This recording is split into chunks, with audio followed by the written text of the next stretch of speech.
Happy New Year, everyone. In this video, I share with you the best of 2024. But before we get into today's video, just want to give a quick shout out to all of my lovely Patreon supporters. You guys are so awesome. I love you so much. You make this channel what it is. And I want to share with you this past month's GGGGs.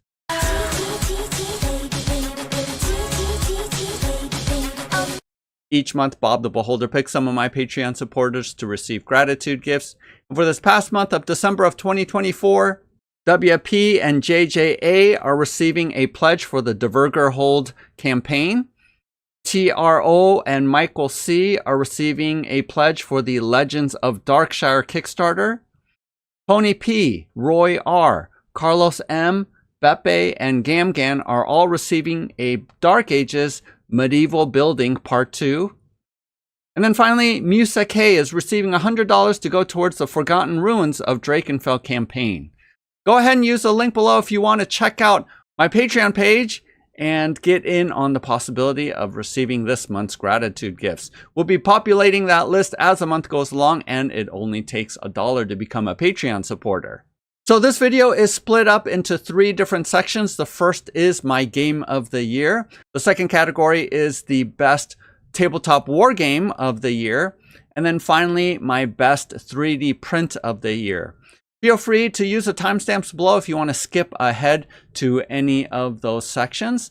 Also, instead of putting up cards that you can click on up ahead, because there's so many in this video, I'm providing links to those videos in the video description below. So make sure you check that out if you want to click on any of the videos where I reviewed these games and will be showing in this video. So before we get into this year's game of the year, I did want to follow up with last year's game of the year, which is Tanares Adventures. Our gaming group finally did complete it more recently. And I will say, super enjoyed it. All the reasons why it was last year's game of the year is still relevant, where they made every scenario really unique and different, and really loved that. But it went a little bit longer than I wanted it to, as it just, when I thought it was going to wrap up and finish up, it just kept going on and on and on. So aside from it being over 30 evenings of gameplay and scenarios, which I'm finding is a little bit too long for me, I still think and stand by the fact that it was last year's game of the year.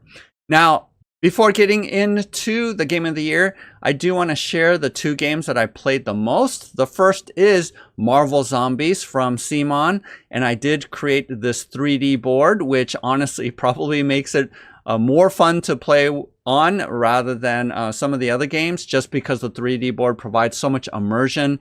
And it's such a good game for people who aren't used to playing complicated miniature games like Tanares Adventures. This is much more approachable for newer players, and it's a lot simpler. So we have had a ton of fun, even more recently, playing a lot of the scenarios. So probably going into 2025, I'm going to continue to play a lot of Marvel Zombies, and looking forward to Deceased also hopefully delivering this next year as well, where I can use this terrain.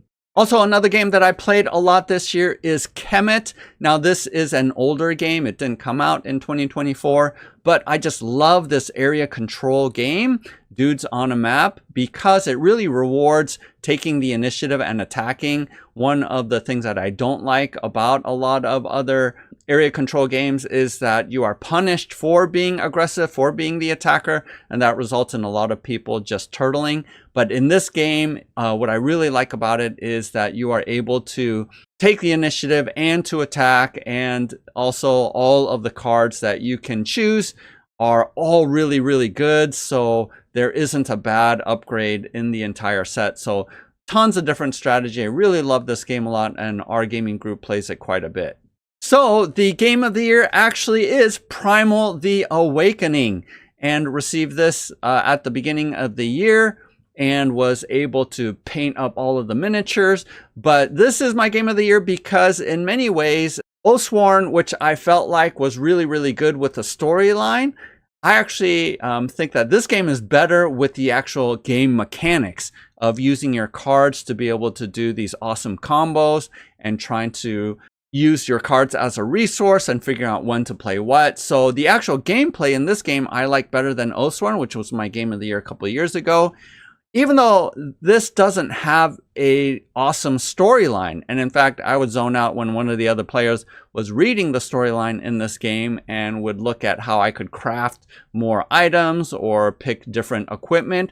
So overall, even though there isn't much of a story here, I didn't really care that much because fighting the different bosses is so fun, and every single boss is super unique based off of the type and all what kind of weapons that you have. So I had a massive amount of fun playing this game, and it is only 11 sessions to get through a campaign.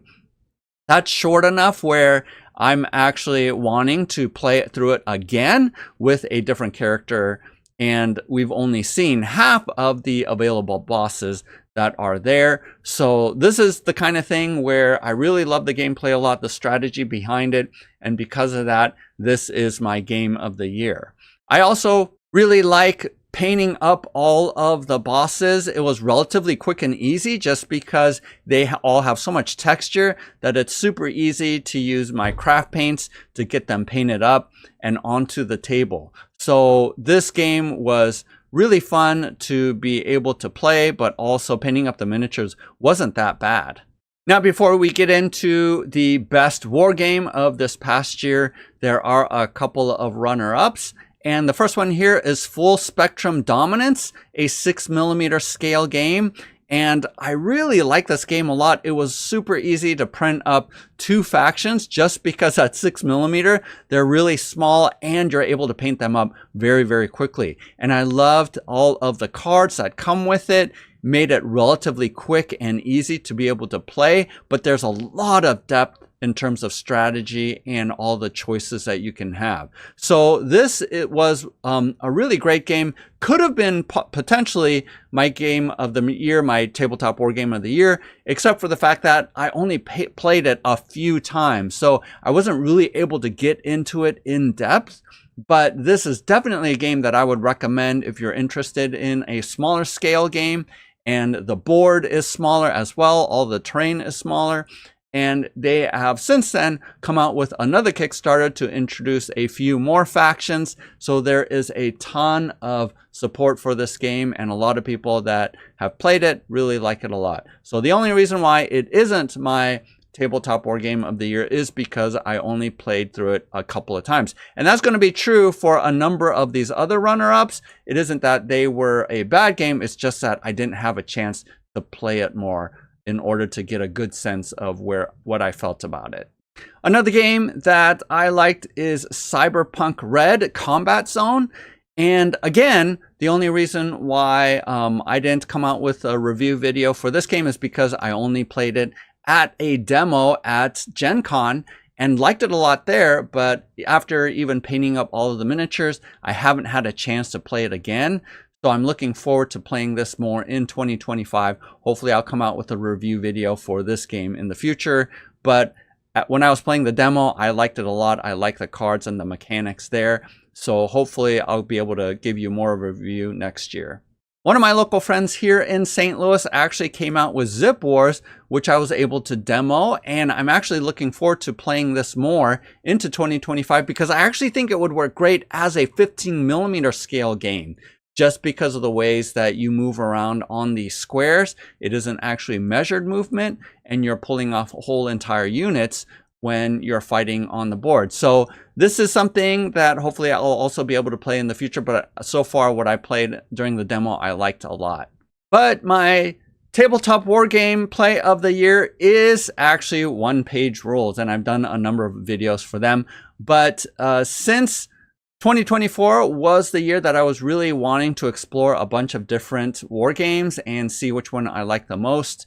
It's not going to be a huge surprise that out of the ones that I tried, I really like One Page Rules the most. And so the rules are streamlined, the rules are really quick to be able to pick up, but there is a lot of choice. If you like army building, you're going to be able to build and tweak your armies as much as you want. So this was the year that I really dove in and played a number of games and look forward to playing even more. In fact, for this next year of 2025 at Adepticon, one of my Patreon supporters and I are going to be running an OPR tournament at Adepticon. So we're super excited about that and are happy to be supporting One Page Rules in that way. We really want to see One Page Rules grow, and I think this is just going to continue to do so as they have improved their STL files. I'm wanting to print out even more armies, which is a good sign as a hobbyist to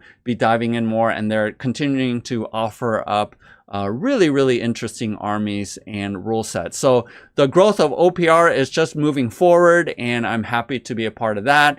And I'm happy that this is actually the game that I'm playing the most in terms of just rules, simple rules, but in-depth and strategic gameplay.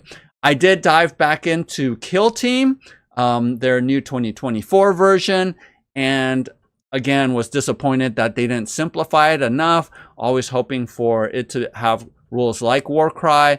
But in the meantime, since they didn't do that, it's still too complex for me.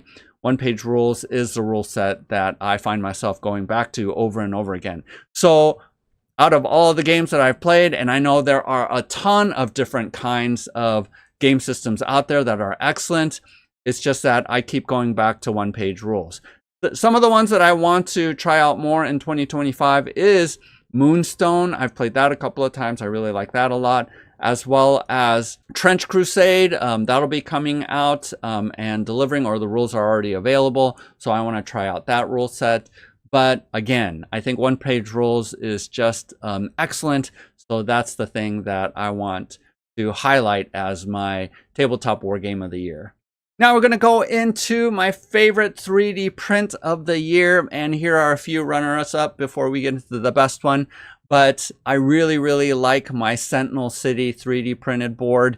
I think it looks awesome and looks really realistic and accurate. So kudos to Dragon's Rest, who came out with these files. Ian did a great job, and he's continuing to update the files, and we'll have more.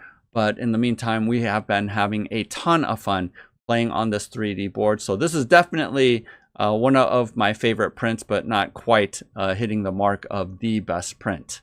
Also corresponding with One Page Rules is my entire 3D printed army for Grimdark Future, which is the Guard Babes from across the realms. I did a whole video comparing the price costs as well as just how awesome these miniatures are. So in terms of 3D printing out an entire army, I think these Guard Babes are super, super cool. And I had a lot of fun painting them up, printing them out. Being able to print out all of these tanks and artillery was super fun too. So this was one of my favorite prints of the year.